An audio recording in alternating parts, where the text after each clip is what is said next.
Hello guys, ray optics में next topic हम लेते हैं velocity of image in plane refraction. तो लास्ट वीडियो में हमने अपरेंट डेप्थ और रियल डेप्थ के बारे में पढ़ा था और दो मीडियम के रिफ्रैक्टिव इंडेक्स का रेशियो जो है वो रियल और अपरेंट डेप्थ के रेशियो के इक्वल हमने निकाला था। अब यहाँ पे हम कंडीशंस ले सकते हैं कि अगर ऑब्जेक्ट है वो मूव कर रहा है या इमेज जो है वो किस स्पीड से मूव करेगी, ठीक है, और उसके साथ अगर सरफेस भी मूव कर रहा है, मीडियम भी मूव कर रहा है, तो उस कंडीशन में हम अलग अलग वेलोसिटी फाइंड आउट कर सकते हैं। तो यहाँ पे हम ऑब्जेक्ट स्पीड इमेज स्पीड के बीच रिलेशन फाइंड आउट करेंगे विद रिफ्रैक्टिव इंडेक्स। तो यहाँ पे देखें कि एक हमारे पास प्लेन सरफेस है और उस प्लेन सरफेस से एक्स डिस्टेंस पर या एक्चुअल पोजीशन या रियल पोजीशन जो है ऑब्जेक्ट की वो हमारे पास यहाँ पर एक्स है। तो ओ जो है वो ऑब्जेक्ट एक्स डिस्टेंस पर प्रेजेंट है। यहाँ से ऑब्जर्वर मेरे पास यहाँ पे प्रेजेंट है। यहाँ से एक रे ऑफ लाइट कहीं नॉर्मली विदाउट रिफ्रैक्शन सीधी निकल जाएगी। एक रे ऑफ लाइट इस पॉइंट पर इंसिडेंट हुई और ये रिफ्रैक्ट हुई। तो रिफ्रैक्शन के बाद अगर इसको हम पीछे की ओर लेके जाएं तो इस ऑब्जेक्ट की जो अपरेंट पोजीशन है वो हमें आई यानी कि इमेज है वो हमें यहाँ पे दिखाई देती है, ऑब्जर्वर को दिखाई देती है।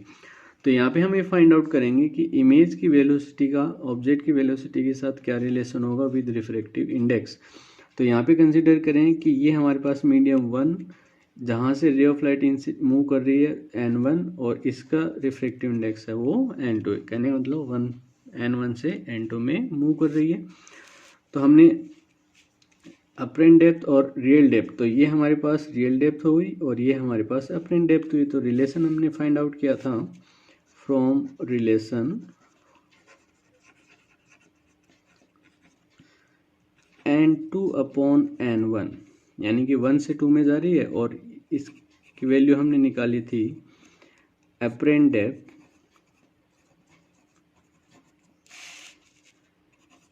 Divide by real depth. तो n21 upon n1 apparent depth हमारे पास कितने हैं एक्स डैश और रियल है वो कितना है x। तो इसका मतलब एक्स डैश की जो वैल्यू आ जाएगी वो कितनी आ जाएगी x into n2 divide by n1।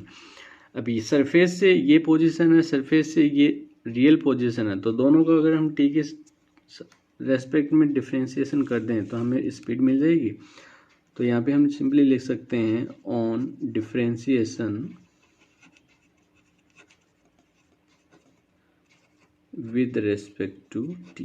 तो t के रेस्पेक्ट में अगर हम इसको डिफ्रेंशिएट करें तो क्या आ जाएगा हमारे पास dx dash by dt dx by dt n2 upon n1। ये हमारे पास स्पीड किसकी स्पीड आ जाएगी इमेज की विद सरफेस। तो vi ये इस इमेज हुई और ये s का मतलब सरफेस। तो speed of image with surface is equal to n2 divide by n1 and v object s v not s। इसका मतलब इमेज की जो वेलोसिटी है सरफेस के रेस्पेक्ट में वो इक्वल होती है ratio of refractive index multiply by speed of object with surface. Okay, तो ये हमारे पास रिलेशन हमें मिलता है। अब यहाँ पे देखो क्वेश्चंस में मेन पॉइंट है वो क्या हमें ध्यान रखना है कि रे ऑफ लाइट है वो कौन से रिफ्रैक्टिव इंडेक्स से कौन से रिफ्रैक्टिव इंडेक्स में मूव कर रही है। तो n1 से n2 में मूव कर रही है तो हमारे पास रेशियो आ जाएगा n2 अपॉन n1। लेकिन अगर वो n2 से n1 में जा रही है तो इसका रिवर्स हो जाएगा n1 अपॉन n2 होगा। ओके, तो ये हमारे पास एक छोटा सा पॉइंट जो हमें रिलेशन देता है speed of image and speed of object. अब इसी पे देखो एक सिंपल छोटा सा क्वेश्चन लें। बर्ड और फिश का के क्वेश्चन से वो काफ़ी पूछे जाते हैं। तो एक क्वेश्चन हमारे पास मान लेते हैं कि हमारे पास एक सरफेस और सरफेस के डाउनवर्ड वाटर और वाटर में यहाँ पर एक फिश जो ऊपर की ओर मूव कर रही है और कंसीडर करते हैं वो 12 सेंटीमीटर पर सेकेंड की स्पीड से मूव कर रही है और वाटर जो है या सरफेस जो है वो 1 सेंटीमीटर पर सेकेंड की स्पीड से मूव कर रहा है। ओके, और यहाँ पर ये हमारे पास मीडियम 1 जिसका रिफ्रैक्टिव इंडेक्स हम मान लें n1 इक्वल टू 1 और इसका हम मान रहे हैं वाटर का 4/3 यानी 1.33 होता है। और यहाँ पर एक बर्ड है, तो ए पॉइंट पर हमारे पास फिश है और बी पॉइंट जो है यहाँ पे हमारे पास बर्ड है जो मूव कर रहा है 24 सेंटीमीटर पर सेकेंड की स्पीड से। ओके, तो ये हमारे पास एक डायग्राम कंडीशन गिवन है। अब हमें यहाँ पे देखो क्वेश्चन है, वो पूछ सकता है apparent speed of bird with respect to fish, apparent speed of fish with respect to bird, यानी कि दोनों को इंटरचेंज करके पूछ सकता है। तो फर्स्ट पॉइंट हम लें, what is apparent speed of fish as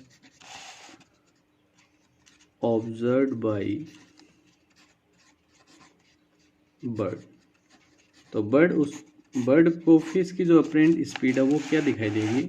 okay, तो ये हम simply relative speed, relative velocity का फॉर्मूला अप्लाई कर सकते हैं। तो डायरेक्टली हम यहाँ पे फॉर्मूला अप्लाई करें, अपना क्या पढ़ा था, VIS equal to N2 upon N1 V0S। अब देखें यहाँ से रिलेटिव वेलोसिटी, तो VIS को हम सिंपली क्या लिख सकते हैं, VI माइनस VS।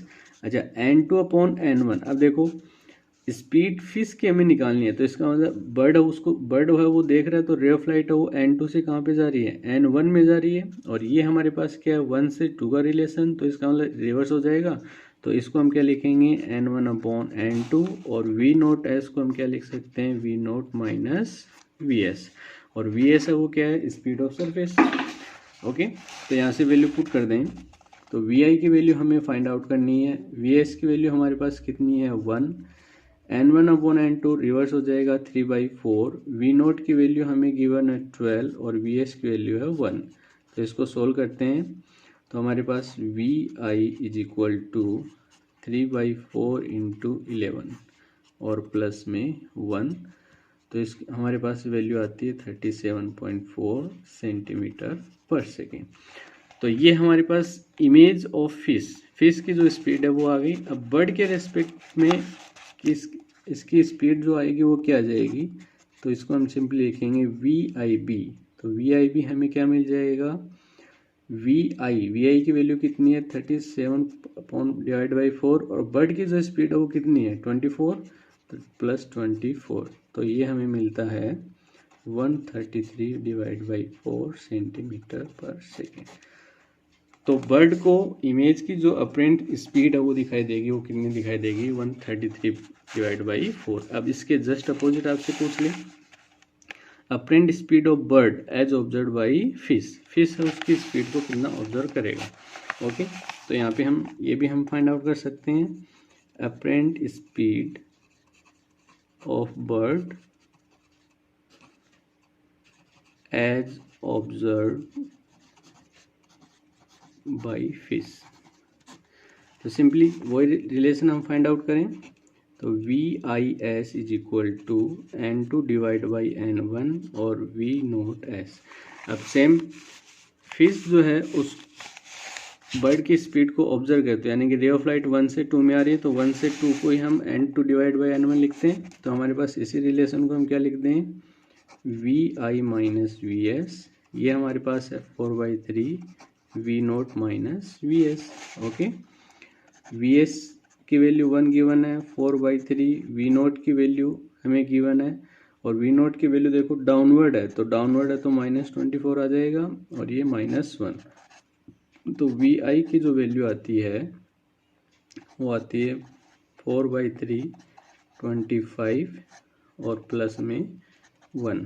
ओके, तो 100 और ये आ जाएगा 1, तो हमें मिलता है -97 डिवाइड बाई 3।